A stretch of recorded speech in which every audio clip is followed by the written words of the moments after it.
Buenas tardes a todos, a todas, a todes, a todis en Latinoamérica.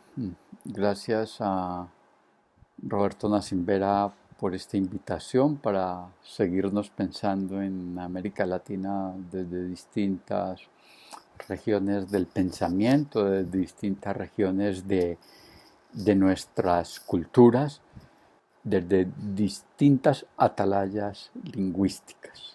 Vamos a conversar un rato en un texto que he escrito y que también es una suerte de homenaje a Heidegger, pero también es una suerte de homenaje a todos nuestros poetas, poetisas latinoamericanas que han hecho posible pensarnos y resignificarnos como sujetos. ¿Qué significa, qué sentido tiene pensar para la literatura y la filosofía? Este escrito tiene un epígrafe. El amor es la única respuesta satisfactoria al problema de la existencia humana, Fromm. Hay muchas respuestas al problema de la existencia humana, pero el amor ha sido una de las grandes búsquedas que hemos intentado los humanos desde que nos conocemos, con todas las dificultades y todas las emociones que ello trae. Pero también se requiere amor para pensar, se requiere amor a la soledad, amor a los lenguajes, amor incluso a encontrar opciones distintas para sí y, como no, para la humanidad. Mal que bien, la cuestión ¿qué significa, qué sentido tiene pensar para la literatura y la filosofía? No es una pregunta menos inquietante. No se debe confundir para qué sirve. ¿Qué sentido tiene pensar para la filosofía y para la literatura? Podríamos ir a otras disciplinas, para las religiones. ¿Qué es pensar para una religión? ¿Qué es pensar? ¿Cuál es el sentido del pensar para las economías, para las matemáticas, para las físicas, para las químicas, para las sociologías, para las antropologías? Es decir, para las distintas disciplinas de la humanidad. El hecho es que tampoco no podemos no pensar. Es nuestra marca biológica. Uno no puede estar sin pensar. Ahora, si lo que quiere ver son los niveles de profundidad del pensar, para eso es que tenemos las filosofías, para eso es que tenemos las ciencias y a veces para eso es que tenemos las literaturas. No podemos no pensar. Pero ¿qué vamos a hacer con eso no poder no pensar? ¿Seguirnos quejando o vamos a avanzar? ¿Qué es esto del pensar? Es una marca biológica. Tampoco podemos olvidarnos que ya hablan de crear máquinas con conciencia, máquinas que podrán pensar. En el futuro no precisaremos del cuerpo para esta función. Esto ya nos lo advirtió Lyotard en la condición posmoderna, pero muchísimas otras dimensiones nos ponen un poco complejos. Es posible que nosotros seamos los últimos seres humanos que necesitemos el cerebro o nuestra cabeza y nuestra mente unida al cuerpo para pensar. Máquinas con conciencia o las están gestando con conciencia y es un asunto que nos desborda a nosotros y nos pone en cualquier cantidad de conversaciones de lo posible, de lo imposible, de lo viable, de lo no viable y para dónde va el ser humano. Pero aquí vamos a conversar qué sentido y qué significa pensar para la filosofía y la literatura. Pensar viene del latín pensare, que es colgar, pensar es un colgar, es un pesar también, es un sopesarlo, es un estirarlo, es un hilar, es un tejer muy tranquilo, es un formarse ideas, es realizar representaciones de esas ideas, es instituir versiones según sean las imágenes de mundo que tengamos. Es que nosotros pensamos desde donde hemos leído, desde nuestras culturas, desde nuestros entornos familiares, de nuestros entornos psíquicos, de nuestros entornos sociales, desde nuestras lecturas, desde nuestras ignorancias, desde nuestra sabiduría, desde ahí pensamos. Pensar es ver el universo con nuevos ojos, es filtrar de la emoción los primeros estímulos que llegan al cuerpo, es un no reaccionar por instinto, disponer de lenguajes para madurar una idea, es un razonar que involucra procesos matemáticos, procesos lógicos, procesos filosóficos, científicos. Demanda experiencias socioculturales. Restaura incluso conversaciones con otras épocas, con presentes y con épocas que no han ocurrido, con futuros, con devenires, con presentes potenciales. El pensar se apoya en instancias y hechos concretos, pero también en hechos o actividades o situaciones metafísicas. No nos basta con ver el vaso de agua y preguntarnos si el vaso está medio lleno o medio vacío, sino nos vamos por discusiones metafísicas, por conversaciones de cosas que no vemos y que jamás posiblemente veremos, escucharemos, sentiremos, palparemos o gustaremos. Pensar es un guión en construcción, es un guión que nunca está acabado y siempre es un dándose. Es reflexionar, es examinar con sumo cuidado algo para formar un dictamen o tomar una decisión.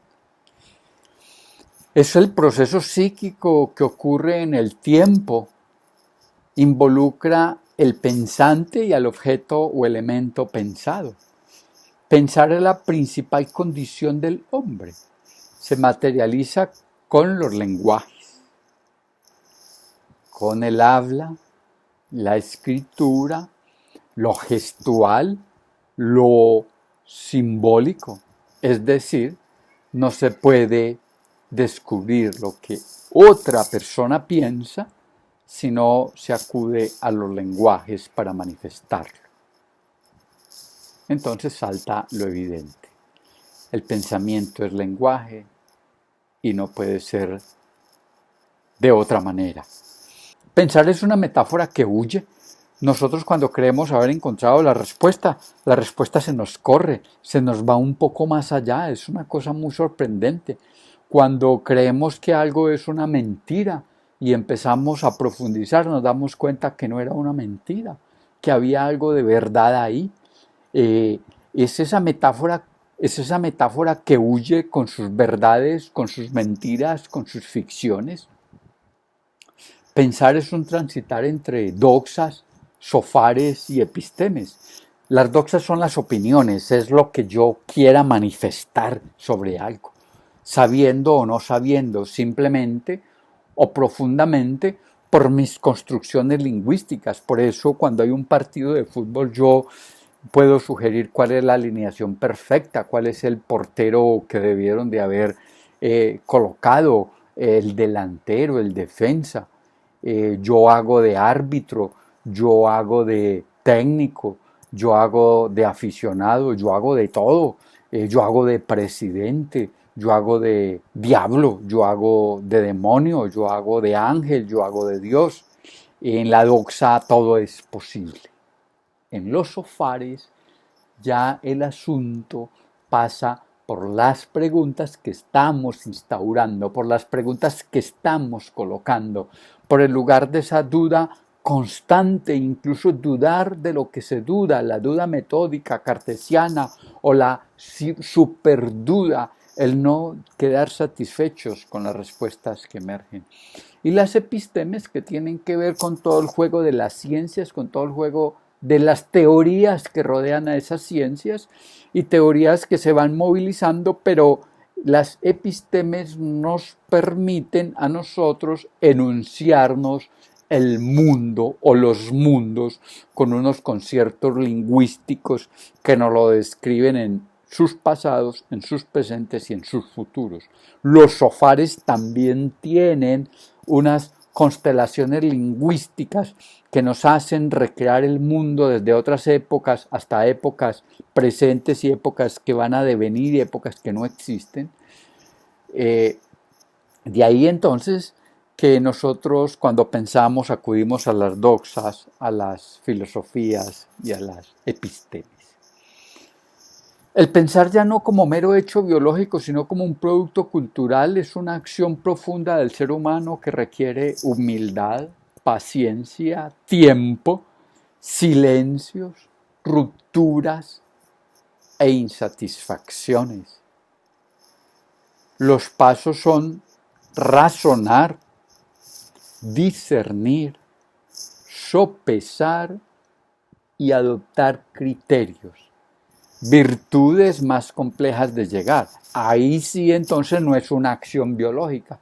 Todo mundo puede pensar, pero no todo mundo puede razonar porque no tiene los elementos suficientes, no tiene los conocimientos matemáticos, los conocimientos filosóficos sociales para afrontar ciertas situaciones sociales o ciertos embrollos de las disciplinas. Es un discernir. El discernir requiere tiempo, requiere incluso paciencia, requiere incluso irse contra mi propia versión. También es un sopesar, es un poner en una suerte de balanza, si así lo podemos decir. Después de todo esto, es tomar un criterio. Se supone que ese criterio de ese pensar es un criterio muy correcto, es un criterio fantástico, por así decirlo. Llegar ahí es muy complejo. Se dicen que llegan los sabios y las sabias. Los demás estamos ahí luchando contra nosotros mismos, contra nuestras ignorancias. Pero también pensamos con lenguajes propios. Bueno, ¿tenemos lenguajes propios? Es una pregunta. O nosotros a veces nos movemos con lenguajes de los poderes, o a veces nos movemos con lenguajes de las distintas instancias humanas que nos dicen qué debemos pensar. No es una pregunta menor. Bueno, pero pensamos con lenguajes propios. A veces con ideas de otros, nosotros podemos sentarnos tranquilamente a conversar. ¿Cuál es la razón ética kantiana? ¿Cuál es la razón ética aristotélica? ¿Cuál es la razón ética hegeliana? ¿Cuál es la razón ética socrática? ¿Cuál es la razón ética platónica?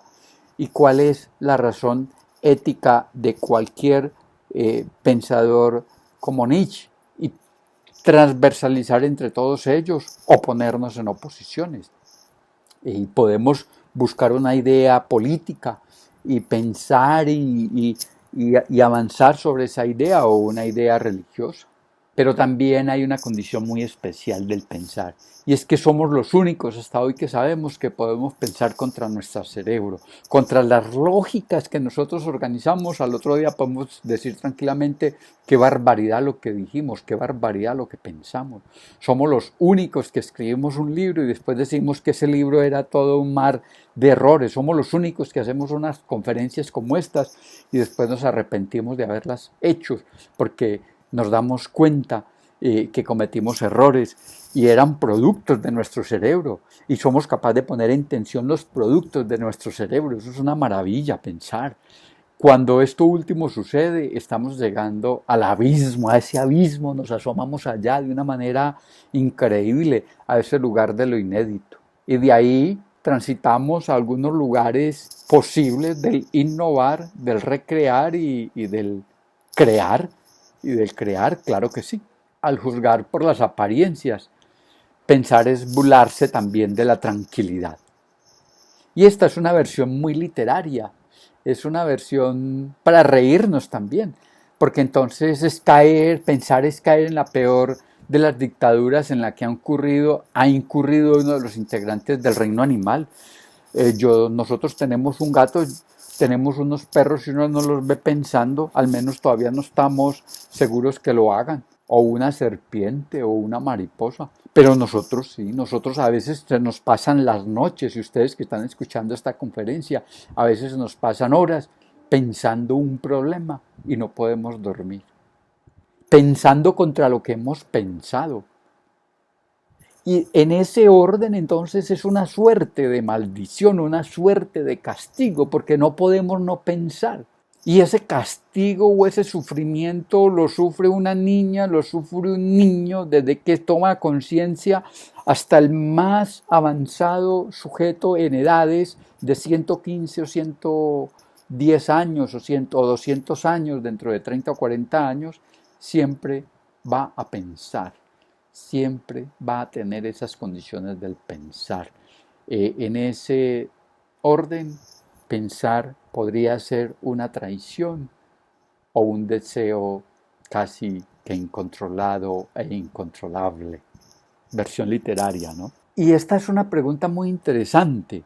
¿Por qué dos o más personas con la misma información adoptan decisiones diferentes? Ustedes se han dado cuenta, nuestros presidentes, incluso nuestros informadores, nuestros líderes de noticias, nuestros líderes de opinión, tienen la misma información y con la misma información llegan a resultados distintos.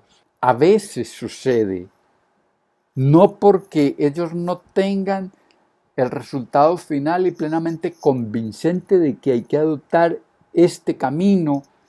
Por ejemplo, como ahora en esta pandemia, no todos los presidentes han tomado las mismas decisiones. Hay unos presidentes irresponsables que han dejado morir sus ancianos porque priman la economía. Y después ellos no son capaces ni de asumir su responsabilidad y culpan a sus ministros. Y de eso ya conocemos varios presidentes. Otros presidentes que han tomado decisiones más sociales, con intereses propiamente en la comunidad y otros que se han olvidado de la sociedad.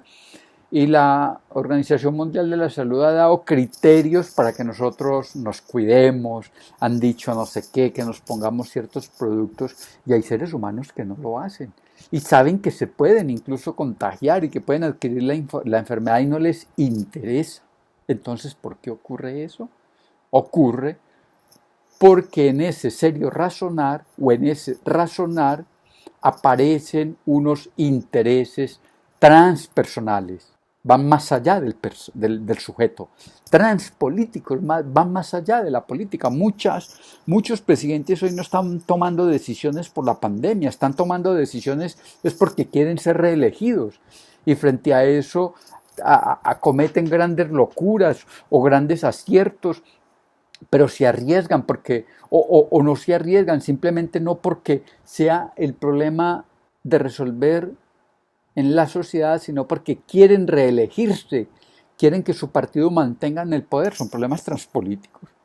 A veces algunos religiosos niegan la pandemia o dicen que Dios no envía las enfermedades y en otros momentos dicen que envían las enfermedades. Algunas religiones dicen que Dios envía las enfermedades y castiga al hombre y en otras dicen que no. Y no saben cómo resolver eso y esos son asuntos transreligiosos. Los asuntos transeconómicos ya los hemos citado.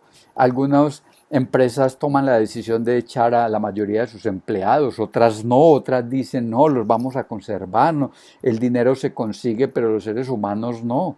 Y son decisiones transeconómicas, decisiones transjurídicas, decisiones transcientíficas, decisiones transeducativas. Es decir, a pesar de tener la misma información, habría que revisar cuáles son esas opciones extra o trans que hacen que nosotros no continuemos esa línea. El deseo es pensar, me pregunto, porque uno desea de manera muy extraña. Parece que nosotros no tenemos mucho control sobre los deseos, por tanto no tenemos mucho control sobre qué hacer con ellos. ¿Y saben por qué? Porque no tenemos política del deseo. Cuando tú no tienes política del deseo, todo es deseable, todo es posible. Porque si el deseo es instinto biológico, por eso pensamos, para controlar ciertos deseos. Y a esto nos dice el literato y el filósofo colombiano Zuleta, un gran maestro, que dice que la facultad de imaginar puede estorbar también a nuestra facultad de pensar. Esto es muy fuerte lo que le está diciendo, amigos, amigas, compañeros, compañeras. Esto es muy fuerte, decir que la imaginación puede estorbar también a nuestra facultad de pensar. cuando nosotros le hemos dado a la imaginación un lugar fantástico en la humanidad. Queda ahí abierta la observación que nos hace Zuleta. Porque no podría seguir avanzando. Zuleta está entre ser un filósofo y un literato, navega en esos dos caminos. Ya Heidegger nos había dicho en qué quiere decir pensar, que nosotros no pensamos, que pensamos muy poco, que no somos capaces de concentrarnos seriamente a mirar los grandes problemas de época, los grandes problemas, las grandes coyunturas, las grandes dificultades sociales o un asunto abstracto, y se nos dificulta mucho pensar. Entonces la pregunta es, ¿pensamos todavía? Pensar es organizar de una manera creativa el caos, las distintas rutas e instancias sociales o culturales, o mi propia vida. Y si eso es pensar, y si llevamos tanto rato diciendo que es pensar, entonces, ¿qué no es pensar? Compañeras, compañeros, ¿qué no es pensar? No pensar es actuar por instinto. Cuando tomo una decisión instintivamente, a lo que llaman el cerebro límbico o el cerebro reptil, y me dejo llevar por ese cerebro.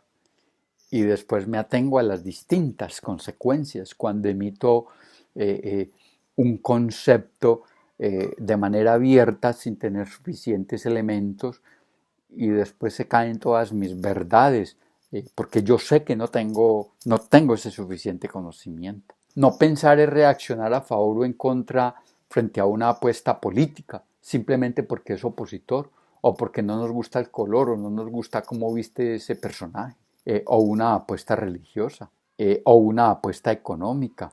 Es reaccionar a favor o en contra de una apuesta filosófica sin conocerla, o una apuesta educativa sin conocerla, o una apuesta científica sin conocerla. Y nosotros reaccionamos a muchas apuestas humanas en contra o a favor sin conocerlas, sin adentrarnos en los contenidos, sin conocer esas particularidades. No pensar, chicos, chicas, es no razonar. Compañeras, compañeros, es tomar decisiones sin prever consecuencias. Como por ahí dicen, déjese llevar por el corazón. Sí, déjese llevar por el corazón, pero filtra eso que tú estás llamando corazón, toda esa emocionalidad, filtrala, pásela por la razón, y te vas a dar cuenta que hay cosas que no debes hacer, que hay cosas que debes esperar un tiempo, que hay cosas que seguramente hay que hacer ya. Pero a la pura emocionalidad, ya evidentemente es una acción instintiva. Ahora, ¿qué significa pensar en versión filosófica? La mayoría de los filósofos, los grandes filósofos y pensadoras, nos han dicho que el pensar está aquí adentro en mí, no está afuera, que debo acudir al afuera para que tense mi adentro. Y el primer ejemplo de eso nos lo trajo Heráclito. Heráclito insiste que el hombre prende una luz para sí durante la noche, pero todavía vive. Es alguien que se ha dado cuenta que su existencia ha llegado a la inutilidad, y para eso va y prende una luz en la noche. Y empieza, esa luz en la noche es para revisar su profundo ser, su profunda intimidad, su profunda interioridad, y después salir a volver a vivir, a mostrarse, a encontrarse con los otros, con las otras, con los otros, porque tuvo tiempo de pensar, revisarse. Solo sé que nada sé, dice Sócrates. Solo sé que nada sé, nos dice Sócrates. Conócete a ti mismo, el oráculo de Delfos. Pensar es conocerse a sí mismo, nos dice el oráculo de Delfos, de los griegos. Solo sé que nada sé, de Sócrates. Es pensar, revisarse y saber hasta dónde están mis ignorancias, para llegar a uno a decir que esa enormidad que es el universo uno sabe bastante poco. O como nos dijo Descartes, pienso luego existo, pienso luego soy. Todo en el adentro, ¿se dan cuenta, compañeras, compañeros? Todo en el adentro. La filosofía fija todo eso en el adentro. casi como una religión profunda del alma, una religión profunda del ser. Eso sería el pensar en la filosofía, distanciándose de creencias religiosas, evidentemente, pero plenamente convencida, que es el viaje hacia el espíritu lo que le permite convencerse y encontrarse. Por eso Nietzsche dice que el superhombre solo es posible cuando transite de camello que lleva todo encima a león que ya se enfrenta con todo y a niño cuando crea sin saber que está creando, cuando destruye sin saber que está destruyendo. El superhombre es aquel que va más allá de los conceptos éticos, sociales que nos han vendido del bien y del mal y de los intereses, cuando es capaz de romper con la realidad. ¿Y eso qué implica? Irse hacia adentro. Y después nos dice Foucault, el pensar nuevo viene cuando usted contrasta lo que llega de la afuera con la tradición que tú tienes, con toda esa tradición lingüística, con todas tus verdades, y logras romper con lo que viene de afuera. Es posible que ya puedas empezar a pensar en un curioso suicidio de ideas. Hay que estar constantemente suicidando las ideas. Es lo que nos dicen estos filósofos. Ellos no nos dicen que haga el gran discurso para el otro. Dicen haga el gran discurso para sí. Y usted va y lee a Nietzsche. Usted va y lee todos estos grandes pensadores, Hannah Arendt, usted lee todos estos grandes pensadores y pensadoras, y siempre se están escribiendo y pensándose para sí. De hecho, nos recuerda Zuleta, que ya lo he mencionado, de gran profesor, literato y filósofo colombiano, donde dice, Platón llama esclavos a abogados, reyes y gentes así, que carecen de tiempo, es decir, de libertad para pensar. El tiempo es un regalo para uno. El tiempo es una donación para uno pensarse, para uno dedicarse a uno. Compañeras, compañeros, lo que nos están diciendo estos filósofos es que para pensar requerimos mucho tiempo y que para pensar requerimos mirarnos adentro nosotros primero, reconocer nuestros lenguajes, con qué lenguajes, con qué enciclopedias estoy transitando, con qué culturas estoy transitando en mis lomos, en mi hombro, aquí en mis lomos, como un camello, que es lo que estoy cargando sin ser mío. Esos lenguajes son auténticamente míos, es lo que nos dicen todos estos filósofos, para que después de leerlos a ellos y llevarlos al adentro nuestro podamos crear nuestras propias versiones filosóficas de la realidad. Pensar es hablar la lengua, o poner a hablar la lengua, pues, digámoslo así mejor. Pensar es también poner a hablar la lengua después de que has logrado pensar, es dejarla hablar, pero también es ponerse a escuchar su propia lengua. Cuando hago estas conferencias, compañeras, Roberto, voy y me escucho y digo, qué cantidad de errores he cometido. Y editamos los videos y todo eso, pero siguen ahí con errores, porque somos eso también, ese manantial de errores. No se trata de esconder todos los errores, pero reconocerlos e identificarlos sin lugar a duda. Y este gran pensador chileno, Hugo Semmelmann, que hizo tanto por el pensar en América Latina, nos dice, he aquí el imperativo del futuro. La trascendencia ha de ser alegría, de estar y sobreponernos. Pensar, entonces, desde Hugo Semmelmann, es trascender a la alegría de estar.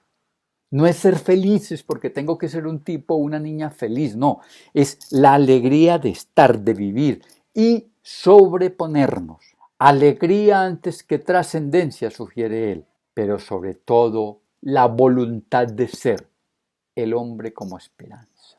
Pensar en esto, entonces, es mi voluntad, mi ser en voluntad, pero el ser como esperanza, el hombre como esperanza.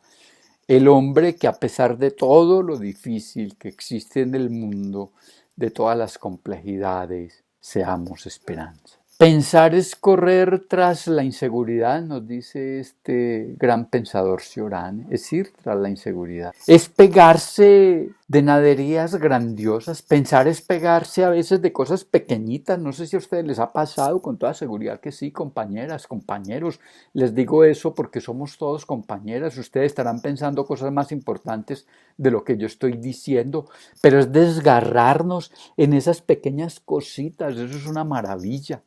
Que tú a los 90 años te puedas enojar porque la palabra estética está vaciada de contenido y está llena de frivolidades. ¿Qué tal que uno pueda decir eso a los 90 años? Babeándose por acá, pero pensando esas maravillas.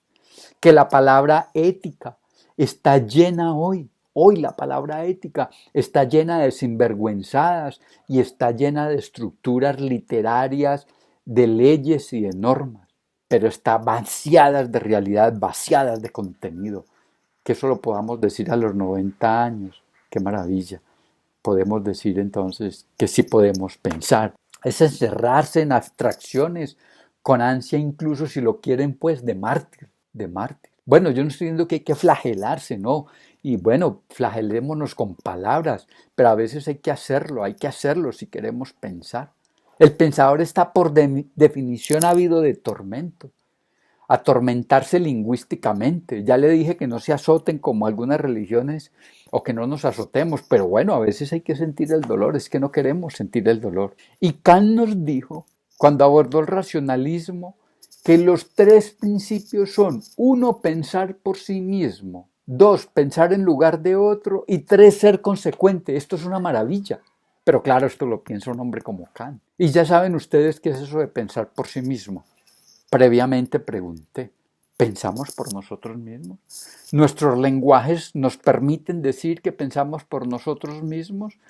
O en una investigación que yo llevo bastantes años, que he titulado Los lenguajes de los poderes, donde he encontrado que todos los poderes nos dicen qué debemos hablar, a qué horas debemos fingir el sexo, a qué horas debemos fingir el amor, en las sociedades del como sí, en las sociedades aparentemente transparentes, pero que están jugando a editar todas las realidades. ¿Qué es pensar por sí mismo? ¿Qué es pensar por sí mismo, compañeras, compañeros?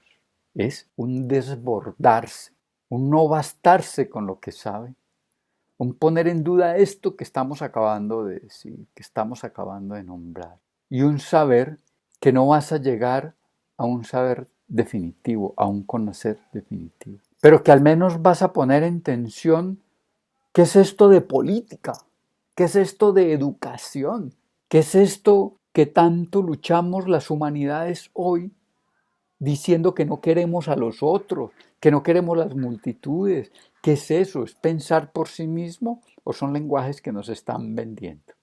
Y después de pensar por sí mismo, nos dice Kant, pensar en lugar de otro. Tremenda cosa, ¿no? Tremendo ejercicio de que primero saber si estoy pensando y después ir a pensar en lugar del otro. Ahí se me corre toda la vida. Pero es la maravilla de pensar y finalmente ser consecuente.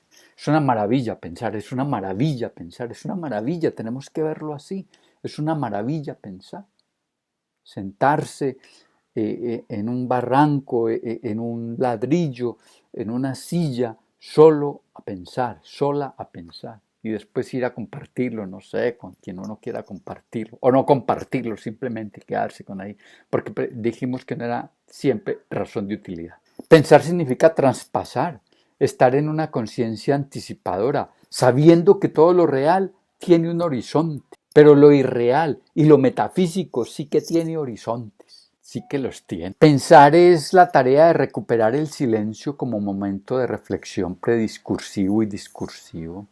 Tenemos que recuperar el silencio, compañeros, compañeras. Somos sociedades, al menos las sociedades colombianas y muchas de las sociedades latinoamericanas, somos sociedades demasiado ruidosas, demasiado bullosas, y el exceso de ruido a veces no nos deja pensar. Y eso es pensar en filosofía. Ahora, ¿qué es pensar en territorio literario? Esto yo que estoy diciendo lo tengo aquí escrito, estoy leyendo mis escritos. La literatura es un operador también especulativo, un artefacto para reírse de la realidad, para reírse de sí mismo, para reírse de los otros. Corresponde a desafíos que no son ni se hacen preguntas estéticas, ni preguntas del bien o del mal éticos, ni preguntas de si es correcto esto decirlo en filosofía o no, o en religión. Es crear su propio Dios, es crear sus propios demonios, sus propios seres humanos. La literatura va más allá de lo pensable y lo hemos detectado. Porque los poetas y los literatos ofrecen a los hombres nuevos ojos para ver el mundo. Y cuando se ve el mundo con nuevos ojos, se puede un poco cambiar el mundo, o al menos cambiarse uno en su relación negativa o su relación amante del mundo. Uno a veces quiere hacerle el amor a todo el mundo, no a todo el mundo, al mundo.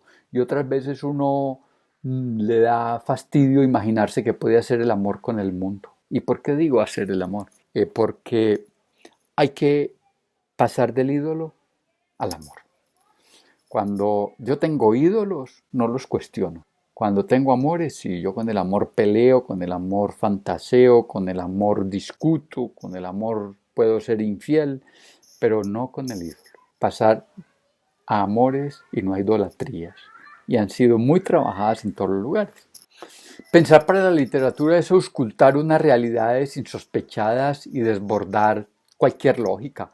Es abandonar las imposiciones lingüísticas, las escuelas del pensamiento, qué escritores ni qué nada, qué García Márquez ni qué nada. Cuando tú estás escribiendo, tú eres tu propio García Márquez, tú eres tu propio Rimbaud, tú eres tu propio Homero.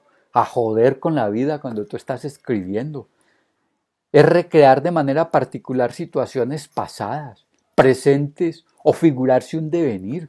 Uno como escritor se figura un mundo y a uno le gusta y uno quiere que le guste a todos ustedes, pero si a ustedes no les gusta el mundo que yo les creé, que se llama Horizonte, que se llama Calcan, entonces ustedes creen su mundo y no me jodan la vida y envíenmelo a mí, yo se los leo y compartimos, compañeras, compañeros. Escribir en literatura, pensar en literatura es crear mundos paralelos, extraños, impensados. Personajes supremamente curiosos. ¿No es más curioso que el Quijote? El Quijote no existe, muchachas, muchachos, pero creemos en él. ¿Existe Drácula? ¿Alguien lo ha visto? Existe. ¿Existe el unicornio siquiera? ¿No es cierto que no? ¿Existe Macondo? No. Y la literatura nos ha hecho creer que existe y nos ha hecho enamorarnos del Quijote o de Sancho o de ficciones de Borges o de los Buendía de Macondo. Una maravilla la literatura. Crean modelos políticos, crean religiones, crean estados ideales, ciudades ideales o ciudades posapocalípticas o mundos posapocalípticos. Crean dioses. La literatura hace de sus personajes marionetas, o dioses, o asesinos, o creadores. Y hay algo hermosísimo en Coetzee, el maestro en Petersburgo, que es la vida ni más ni menos que Dostoyevsky. Y es que a Dostoyevsky va allí, algunos ya lo habrán leído, y se encuentra que el chico por el cual va a hablar lo acusan de pertenecer a la revolución y ya está asesinado, pero le dicen que ha pertenecido a la revolución y todo eso.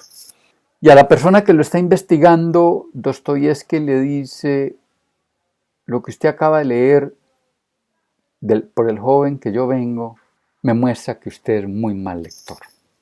Y el investigador se preocupa y dice: ¿cómo que soy mal lector? Si yo me volví un experto para, a través de estos documentos, encontrar criminales, encontrar no sé qué, bueno, el genio a través de un texto, andar por la realidad. ¿Cuándo nos podemos ver nuevamente? Que lo está investigando a Dostoyevsky. Dostoyevsky le dice: bueno, tal día. Y viene Dostoyevsky y le dice: mire, vecino, un buen lector es el que levanta el hacha, asesina a la señora, es la señora asesinada, es el asesino, es el hacha, es la sangre, es el dinero que corre por los lugares después del asesinato, es todo. Un buen lector es toda esas cosas a la vez. Es la maravilla de la literatura que nos pone en todo eso. Eso es pensar en literatura. El poeta y el escritor se instala en un mundo imaginario en el que nada tienen que hacer las leyes inexorables de las matemáticas, de la razón lógica, que nos obliga a tomar decisiones y acciones que pueden hacer de nosotros seres culpables, o dioses, o demonios, o reyes, o reinas, o cualquiera. Crean mundos para fugarse de la realidad. La libertad de la literatura es transgredir y atreverse a más. La literatura sabe que la palabra y la cosa se pertenecen, de manera misteriosa se encuentran, y uno no puede desconectar a los molinos del Quijote. Dejaría de ser el Quijote. No puede desconectar al Quijote sin Sancho Panza, o al Quijote sin el bachiller Carrasco, o a Macondo sin los Buendía, o a Macondo sin Mauricio Babilonia. Miren esta genialidad, recuérdenlos, compañeras, compañeros. Mauricio Babilonia se sabía de él porque atrás o a su alrededor estaba rodeado de mariposas amarillas. Vaya genialidad. Y nos escribe este enorme poeta y Nobel mexicano Octavio Paz en el 2009 un texto que se llama Las palabras. Es lo que hay que hacer con las palabras. Miren, miren, escuchemos. Ustedes lo habrán leído, pero es que ya a mí me emociona mucho. Las palabras, darles la vuelta. Los invito a que lo lean ustedes porque yo aquí seguramente le hago algunas intervenciones. Las palabras, darles la vuelta. Cógelas del rabo, que chillen esas putas. Azótalas a las palabras. Dales azúcar, intoxícalas con azúcar. O deles mucha sal. Inflalas, vuélvalas globos y pínchelas para que se caigan, se destruyan. Sórbele la sangre, los tuétanos, sécalas, cápalas pues, cástrelas, písalas como un gallo galante, tuérceles el gaznate como hace el cocinero, desplúmalas, destrípalas a las palabras, ¿no? Como hace el toro buey, arrástralas, hazlas tuyas, compañeros, compañeras. Haz el amor con las palabras, pero hágales todo esto a las palabras. Es lo que nos dice Octavio Paz. Y ya en conclusiones, estamos cerrando. ¿Para qué y para qué piensan las literaturas y las filosofías? Para la humanidad, para los fantasmas, para los dioses, para los tontos que los leen, para sus amores, para sus amigos, para sus opositores, para sus propios cultores o aduladores, o en el peor de los casos, para quedarse en la eternidad de los hombres. Porque siempre vamos a volver a leer a Platón, a Heráclito, a 100 años de soledad, a Ficciones de Borges, al Quijote de la Mancha y otra serie de obras hermosas que ustedes conocen. Vamos a leer El mito de Sísifo de Camus o La peste. Siempre vamos a estar leyendo estas grandes apuestas filosóficas y literarias. La duda es fundamental. Es libertad para enfrentar el canibalismo lingüístico. La duda en las literaturas, la duda en las filosofías es para enfrentar el canibalismo histórico, el canibalismo político, las ficciones, las falacias económicas, las ventas, las falsedades, las restricciones militaristas, las apuestas y los errores educativos. El pensar en términos filosóficos y literarios nos permite confrontar los agujeros negros del saber, los agujeros negros de todas formas de sometimiento, los agujeros negros de las economías. Pese a todo lo anterior que hemos conversado y sin solución de continuidad, aún nos queda por explorar en las filosofías y en las literaturas las estéticas de los olvidos y los motivos de las creaciones. Así las cosas, que viva el pensar, aunque el hombre se muerda la carne para el nacimiento de una letra madura.